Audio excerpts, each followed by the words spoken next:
来了，雷电 Moon Studio 出品的这个，我应该是拿到的第3盒啊。这个是一个单体的手臂的成员了，名字叫做冷风，其实对应的也就是咱们 G1的头领战士里边的山岳。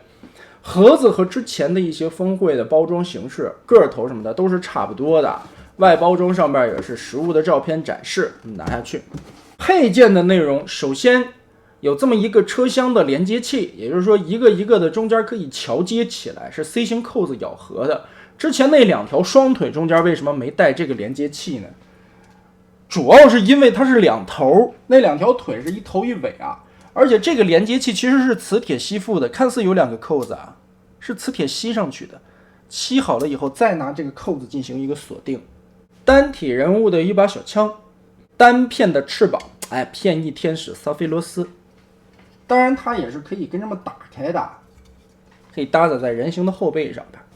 纸品方面，一份彩色的说明书，虽然印的格子比较小吧，但是变形的细节还算详细。今天我试玩了一下，也是把它变了一圈看一看效果，最后回归到了这个合体形态的大胳膊之上。哇，这个当合体完了以后，看到这只大手臂，忽然能感觉到这个家伙最终合体起来的一种壮观的程度了。据说在50公分左右吧，而且这只巨大的手臂确实非常的粗壮。包括我们从360度来环视一下看的话，其实并没有什么太空洞的地方啊。就堵得挺密实的，不会有那种空空的感觉。手背上有红黄蓝3个涂装，给我的感觉怎么像灭霸手套似的。合体的关节部分呢，它从这个地方啊进行了一个夹合，而且看到上下有2个凸点的扣子，也就是说把这个关节要夹在里边插住了，所以这个稳定度会非常的好。齿轮关节也在这个转盘的地方啊，这里已经抠不动了，非常的紧实。胳膊肘弯曲的时候也不会脱肉，里边有专门做2个挡肉的零件，可以弯曲到90度，里边是很清脆的齿轮关节。2头肌旋转其实就是人物的腰部，但是它这个上方有2段轴，一个是在靠近裤衩的位置，一个是靠近胸部的位置，这2节是都能旋转的，所以可以摆出来很好的造型。手指头全指可动的手，也并没有什么太明显的头胶空洞，有一点点中间的小缝隙吧，但是也不难看。活动的关节也是非常多的。同时手腕这个地方左右可以旋转，然后呢还可以跟这样去折动，这里边有一个活动的轴。来看一下这条手臂的一个长度大小，如果说不算手掌的话，我们倒着看吧，其实从肩头到手腕基本上就是一个44人形的高度，那如果加上手掌和手指的长度呢，这条胳膊会更长一些。好，合体的形态差不多就是现在的样子吧。接着我们把它回归到列车的形态。雷电这一套的设计啊，其实就是一个片片包裹。所谓变形成这种长条方形的列车形态，我觉得也就是这么设计了。你不喜欢这种设计风格又有如何呢？它这样设计就对了。首先我们把车顶的这一块掀开，这个地方我们可以看到是上下错位的2个层次。先把后边的这一节拔开，在下方这里有卡扣，连接在这一块的板件上。接着把带有窗户的这一节打开，里边的卡扣卸松。然后我们翻到这面来，把这2个黑色的片片翻进去，腾开中间的空间位置。接着把车头的这一块面板就可以打开了。打开以后，它这回锁胳膊手腕的地方是一个非常有趣的东西，它是一个弹簧夹子。现在看到中间有一个顶门，把这个东西锁住了，2个外扩的挂钩就把这个挂死了。拆的时候我们要把中间的这个地方先打开，然后下方的弹簧钩子捏一下，从这个洞里边拖出。这只大手就摘下来了。这个钩子下方是带弹簧的，也就是说靠这个8字外扩的挂钩把它挂住了，挺有想法的一个设计吧。把这个小盖板翻起来，把这个窟窿堵上。然后我们回归的是列车形态啊，所以前半个车头这里就可以正常的回归了。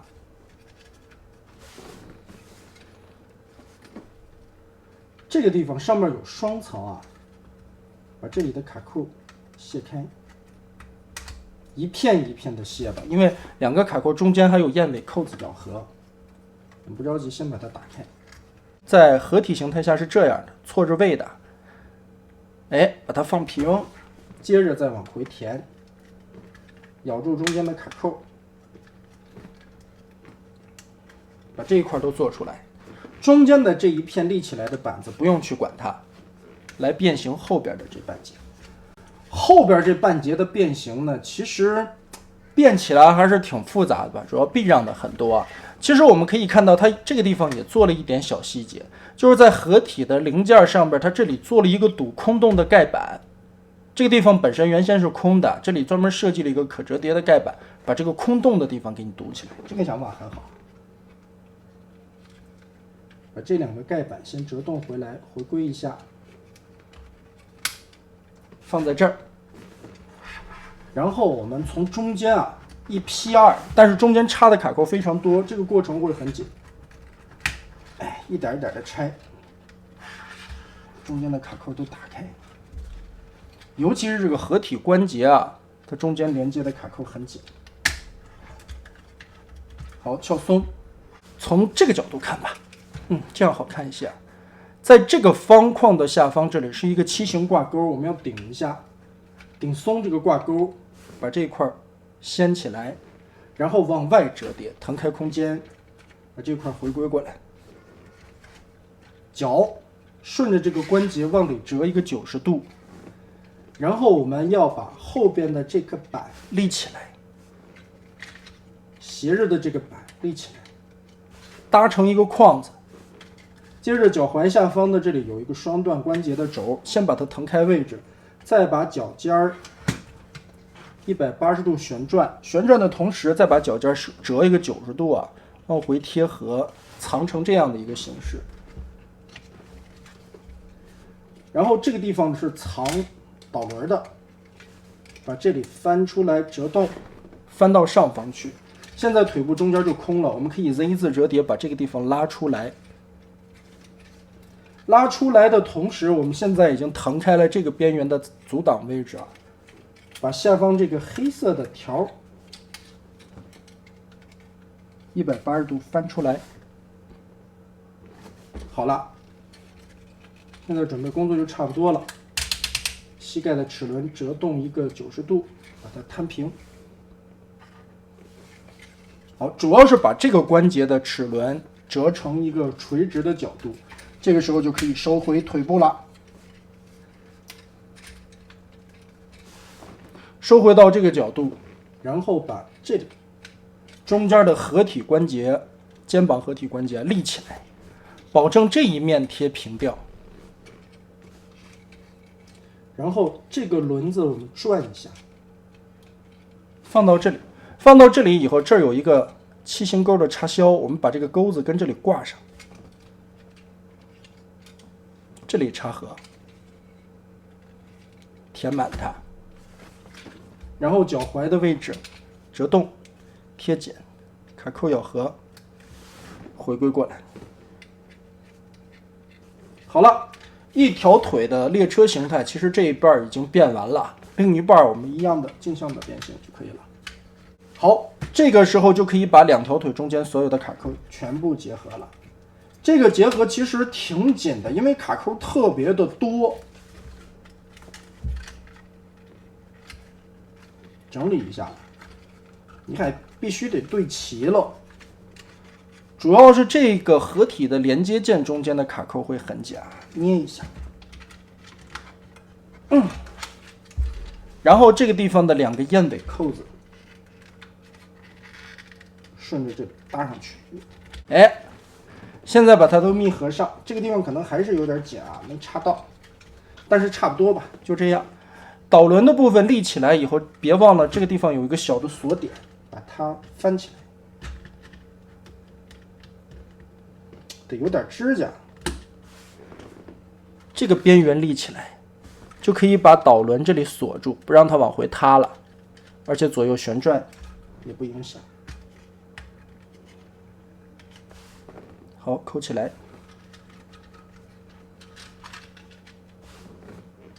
没问题。然后现在看它上下是反的，我们要旋转一个180度，折过来。这个时候把这一块面板卡扣打开，下方的黑色板件扣下来，往里插合。这个地方注意啊，它在这里横向的有一个卡扣，竖向这里我们得稍微避让一下，挪过去再插。上方这里先把燕尾扣子跟这么合上，左右合上，然后插的时候注意一下，先跟这样插进去，把后边的这2个卡扣纵向的顺进去，再插上方这个地方的卡扣。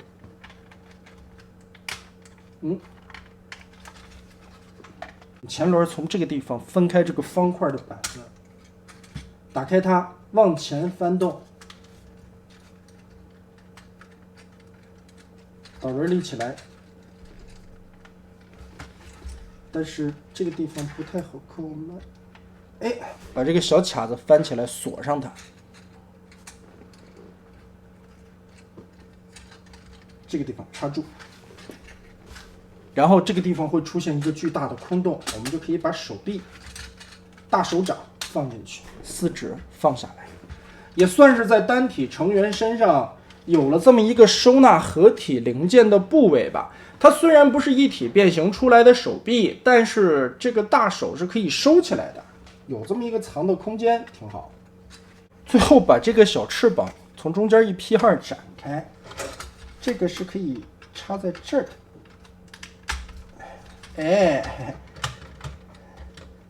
变形完成是现在的这个样子了。带上翅膀以后，确实画风突变啊，但是这个也算是其中的一个晚点之一吧。虽然把配件搭载在身上，就把它变成了一个飞行的列车啊，还是太怪了，我们把它摘掉吧。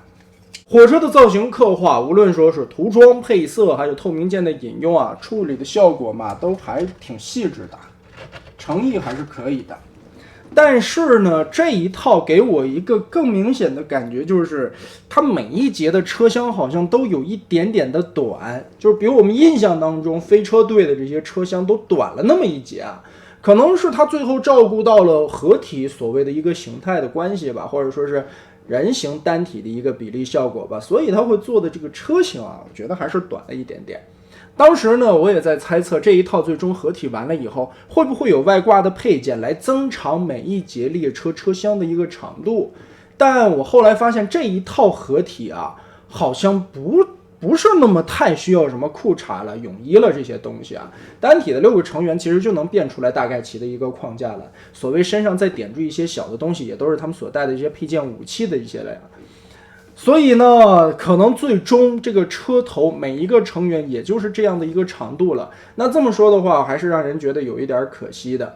变形设计方面，这是一个非常标准的片片包裹式设计，也就是刚才从视频开头我们说到的，你说雷电这几个角色吧，它框就给你定下来了，它也就只能做一个片片包裹的设计了。来，继续进入咱们一个变人的环节。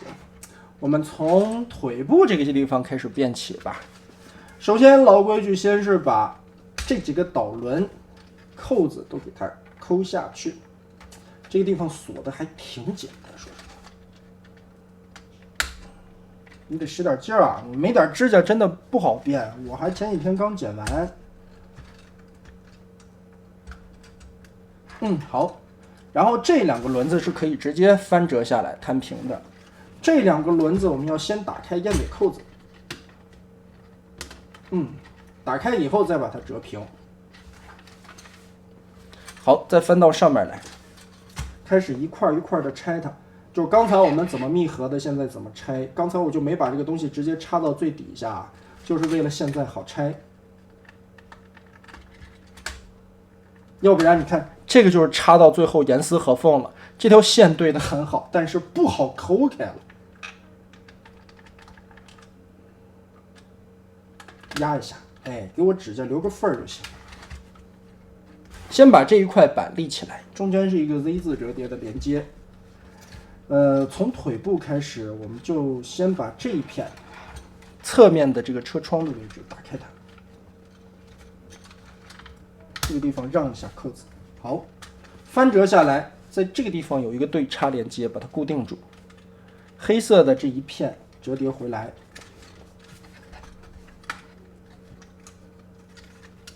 然后腿部中间一劈二，把刚才我们所密合的特不容易的这些卡扣啊，全部的抠松。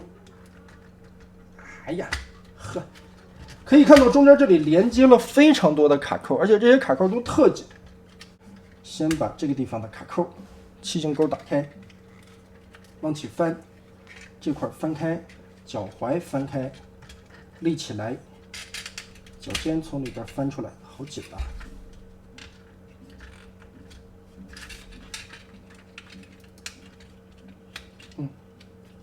扣一下，翻出来，再折一个90度，把脚尖立好。后边这里的两片一横一竖打过来，脚踝先放这儿备用。接着膝盖这里的 Z 字折叠连接杆拉出来，拉到一个最宽的幅度，让这个黑色的板件有空间折进去。把这里边小腿肚子的一个挡肉零件先翻出来。回归的过程中，先把这一片折好，找到中间的滑槽位置，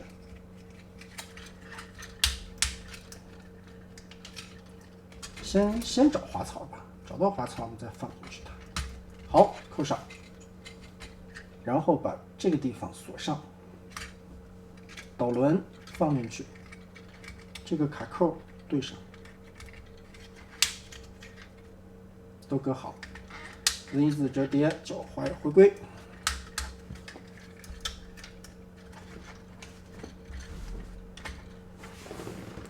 下半盘就变形完成了。就是说，不把这个片儿折动进去的话，这个膝盖也是没问题的，因为它这一圈都被滑槽锁死了。这只是一个挡肉的零件，遮羞的，不参与承重。前边的导轮一个 Z 字折叠拉下来，它下方这里还有一个扣点，把这锁一下，贴合，也就正好把这个大手指给你挡起来了一部分。先拆顶盖，顶盖这里打开这个地方的一些卡扣啊，4个点一共，整个的拉起来，然后把这两片先往里折动，腾开空间，让这个倒角好过来。过来的同时呢，我们把这一片再往下放，放下来这里有一个卡扣，结合，先把这一块合上，但是上边的这个盖子呢，就把它顶起来，做成一个分层的形式。然后这一片继续往起抠，下方这里还有一个连接的扣点，往起抠，抠起来以后，中间的燕尾扣子也就脱开了。差不多，接着把这一片往下折叠，折叠过来以后，这片黑色的零件往下翻，这个地方先不扣啊，后边这个零件也就翻到这儿了。这个时候其实就可以插背包了。我们的背包插合也是用了滑槽式的这种感觉，后腰这里有一个滑道，黑色的零件下方有一个滑扣，把这里左右两边对准，后腰这里滑进去。同时上方这里也有一个滑道，往里推一下。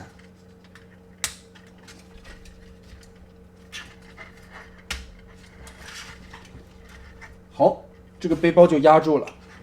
先把带燕尾扣子的板件边缘翻起来 ，Z 字折叠贴合，卡扣扣上，胳膊放下来，这一片放到胳膊的后方。接着旋转到正确的角度上。手腕打开，拳头翻出来，肩膀的根部这里是一个双段关节的轴，这个地方挺紧的。好 ，Z 字折叠，跟这么翻起来，边缘这里多出来的这个板件折动回去，翻，然后跟这里的卡扣固定。这个地方就要注意了。它胳膊平举的关节啊，在肩膀黑色的肩膀上，而腋下这两片黄色的板件是卡扣，把它扣上就不用管了。接着继续变肩头这个地方的零件，两个肩膀180度往后旋转，头部这里也有一个双段，从前边挪到中间来，胸板这里打开，左右这两片挡肉的劲儿，再继续往下翻。对比一下身高，其实这个家伙竟然比 MT-44还要高出来一点点啊！我们看从到头顶的这个距离，差不多高出来一个脑门的感觉吧。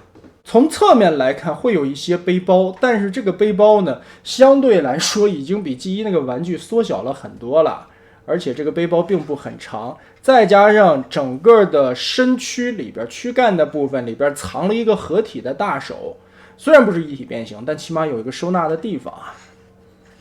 腿部这个地方也是填得满满当当，把这些该有的东西都给你挡在了腿部的里边，所以丰满度还是可以的。这个零件是专门单独嵌进去的，也就是说它翻开了以后，本身是板件内侧这里这些偷胶的窟窿，它给你又加了一个板，为的是还原出来这个腿部类似于带车窗的这么一个细节。人形可能是最终保证下来这个美观程度吧，所以它的火车形态吧，可能没有办法再继续拉长了。但你看咱们刚才看设定图的时候啊，火车形态很长，人形又是一个正常的比例。这是因为啥呢？因为 G1 玩具的雷电呐，它每一节火车其实都有一个配件的部分，都是插拔的配件融入了单体的车头上，所以它拔下来一节以后，那一节作为合体的配件了，剩下的一节做人形，那问题就不大了。可能也主要是因为这个原因吧。但就目前来说呢，这个Moon Studio 的雷电啊，我感觉它应该是算保了2个半形态吧。合体的形态，包括现在劳芒已经出了合体的视频，还有它官图拍摄出来，合体形态应该是挺漂亮的。单体的人形的这个比例还有美型的程度，我觉得也还是可以的。唯一可惜就是损失了半个火车的形态，火车的雕琢刻画、涂装细节做的都挺不错，唯一问题就是短了一截。所以呢，最终也是合体金刚真的挺难做的原因之一吧。以现在的技术，可能想实现出来雷电的那个原版的车那么长的一个长度啊，还是挺难的吧。那看看后续大货出来以后，最终成为一个合体的大雷电会有一个怎样的表现吧。那么这个大概就是这样了。